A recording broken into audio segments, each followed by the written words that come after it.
त्याच्यामध्ये PFASच्या संदर्भात सोशल मीडियावरती चर्चा सुरू आहे. तर काही संघटना त्या ठिकाणी गेले 25 ते 30 दिवस उपोषणाला सुद्धा बसलेल्या आहेत. या संदर्भात काय सांगा? आता हेडलाईन नका करू की लक्ष्मीचा विषय आला मी लगेच मला तहान लागली. खरं म्हणजे गंभीराचा विषय आहे हा. विषय फक्त आपल्या लोटे MIDC पुरता मर्यादित नाही, तर राज्यसभेमध्ये आणि लोकसभेमध्ये सुद्धा हा प्रश्न उचलण्यात आलेला आहे. ह्याची पार्श्वभूमी जर आपण सगळ्यांनी पाहिली तर ह्या कंपनीला ज्या ज्या परवानग्या लागतात त्या कंपनीने त्या प्रत्येक परवानगी घेतलेली आहे. जर कुठल्या परवानगीचं उल्लंघन जर होत असेल तर नक्कीच त्या कंपनीवर कारवाई केली जाईल. आणि जर आम्हाला आढळून आलं की जर आपण सुद्धा आम्हाला कळून आणलं की उल्लंघन होतंय तर नक्कीच त्याच्यावर कारवाई केली जाईल.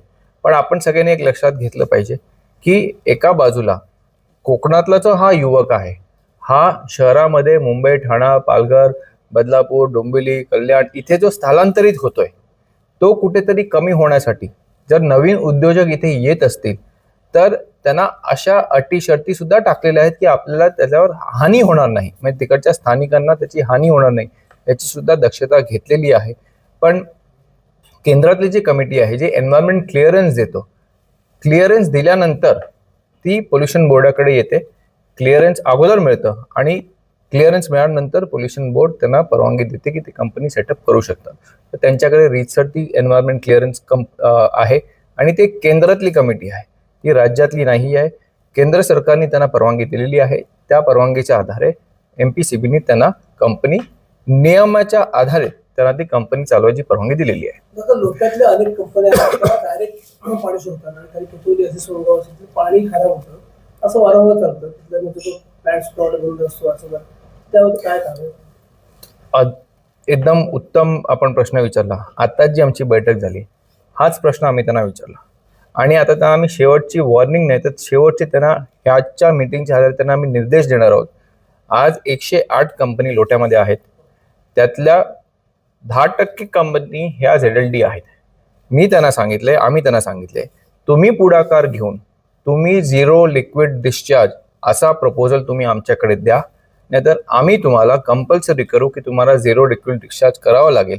त्यांचं म्हणणं आहे की आमच्याकडे CETB आहे. हो, पण CETB आहे, पण ते CETB तुमची व्यवस्थित चालते का? नाही चालत.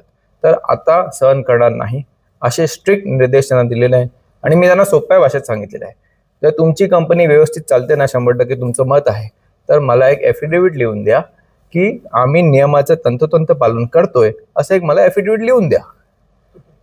मगाचा जो विषय आहे PFASचा, इटली सारख्या देशामध्ये जर ती कंपनी होती आणि तिथल्या एवढी प्रगत यंत्रणा असून त्यांना कळलं नाही की इतकी लोक बाधित झाले, तर आपल्याकडे ते कळण्याची काही यंत्रणा आहे का? आणि जर समजा उद्या असं जाऊन कळलं की आज सगळ्या परवानग्या त्यांच्याकडे आहेत आणि असं असताना सुद्धा मोठ्या प्रमाणात लोक बाधित झाली आहेत, मग काय करणार? बघा, आज आपण आपल्याच देशाला कमी का मोजतोय मला हे कळत नाही. आज आपले जे प्रदूषण नियंत्रण जे काही उपाययोजना आहेत हे आपले पण इतर देशांच्याच लेवलचे आहेत असं आपण समजलं पाहिजे. इटलीमध्ये काय झालं, ती दुर्घटना झाली की ते जाणून बुजून केलं, हे आपण सगळ्यांनी अभ्यास केला पाहिजे.